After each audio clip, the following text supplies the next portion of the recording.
It's me, Golden Blue Dude, here with you again. Go ahead and hit that like and subscribe button. I make videos every single day, sometimes multiple videos, depending on how active the day is or what kind of mood I'm in. So if you don't like this video, maybe you'll like one of my other videos. And for the past 3 or 4 days, I have been making multiple videos a day because it's been a very active day and I try to keep up with everything. And I try to put out the correct news. Like back when everybody was announcing that the Big Ten had canceled football and it hadn't happened yet. We all knew it was going to happen, but there was this one news source that said it happened before it happened. So I did not put out a video saying the Big Ten had been canceled until it actually happened. So there's a lot of lessons to be learned during this craziest week ever in college football. Not on the field, but off the field.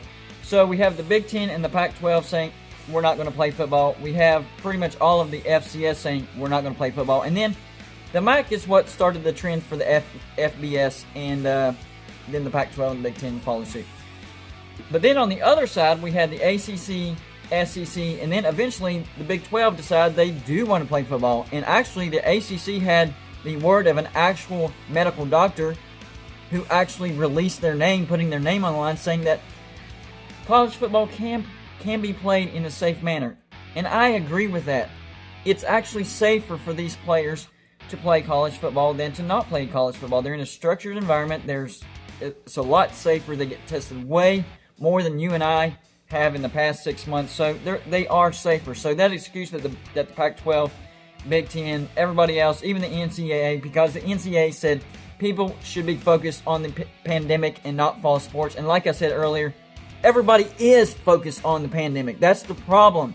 And fall sports would kind of get our minds away from that. And focusing on the athletes, it would be safer for them as well. So that comment the NCAA made is total nonsense, total bullcrap. They're just trying to cover up their shortcomings. And I really feel bad for these players. The Pac-12, they're going down the tubes. They've been having financial issues. Even USC and UCLA, they voiced their concerns about the revenue issues before all this happened, and now this happened. I just don't think the Pac-12 will survive this new realignment. I think they will dissolve and will get picked apart. Conferences in general might go away, and we might go to regions. I don't know. That's just a thought. It could happen. But the Pac-12, I do think, will be no longer. The Big Ten, Nebraska. Scott Frost said that Nebraska was willing and prepared to go elsewhere to play college football. And then Nebraska recanted that statement because the Big Ten jumped all over him, and they had to come back and say, we are committed to the Big Ten, both academically and athletically. So this was about what the conferences wanted. This wasn't about what the players wanted. This wasn't about what the coaches wanted. This is what the conferences wanted. And they're worried about the whole liability. And here's the thing, though. If you lay out the risks and let the players know and inform them, let them know the protocols, testing, what could happen, what's the unknown, and still have them make an informed decision, they can still choose to play football, even, with their parents, not just them by themselves. They can all make a decision. But instead, the conferences have decided to make the decision for these players and have taken something that they love and have worked very, very hard on to get to this point. And it's an avenue of higher education as well. And they took that choice away from them. And so what we're seeing is the birth of a players' movement.